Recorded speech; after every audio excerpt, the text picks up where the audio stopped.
Okay, hi guys. We have here Cheetos. Cheetos. And two bell peppers and Arla cream cheese. So yung nabili ko is yung square na, naka-square na siya. So paglagay natin, pasok na lang natin ng ganun. Okay? So open muna natin yung Cheetos. Tikman natin kung masarap. Kasi na-curious din ako. Marami kasing gumagawa nito sa TikTok. So, try din natin kung masarap siya. Yan. So, try na natin. Open na to. Okay. So, ang gamitin natin, medyo manipis. Baka kasi hindi ko magustuhan yung lasa. Wait. So, open na natin to. Ito yung style ng Arla Square Cream Cheese. Okay, lagay na natin. Tapos, isa pa, na cream cheese.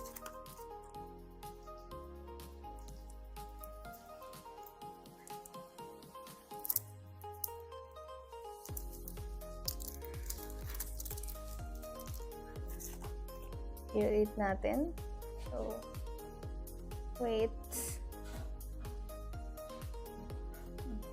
Tapos, kalat natin sa loob. Puno na siya. Parang I think isa pang cream cheese. Okay na ba to? Palagyan pa natin.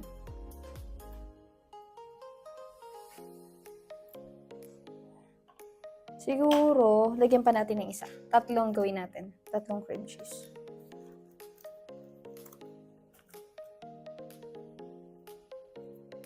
Tapos, tusok na lang natin yung Cheetos. Parang sobrang dami ng cream cheese. Pero I think pwede na to.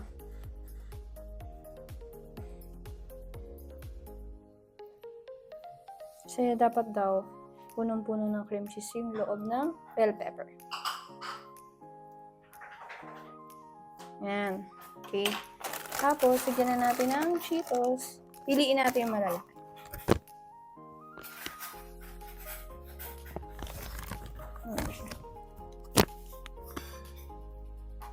Ay, maliit to.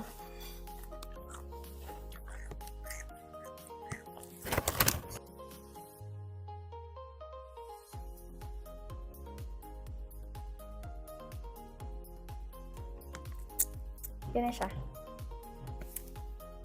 Try natin. Try natin. Parang ang laki. Wait.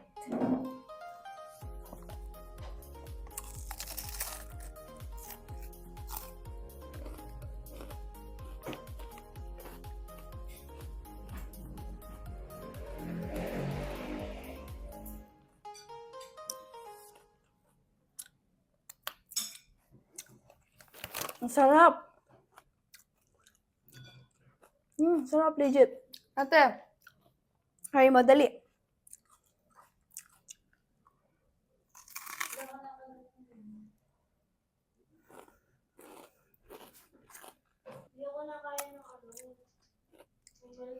Sarap siya, guys. Nag-blend yung bell pepper sa cream cheese, tas medyo maalat yung Cheetos.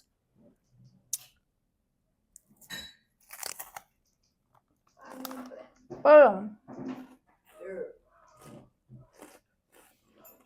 dalagdagan mo ng Cheetos.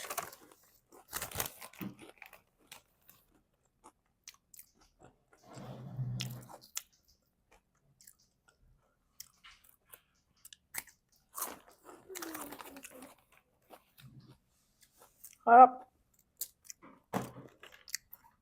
Basta yung pipiliin nyo, wag din masyadong makapal yung bell pepper. Para nagbe-blend lang yung lasa.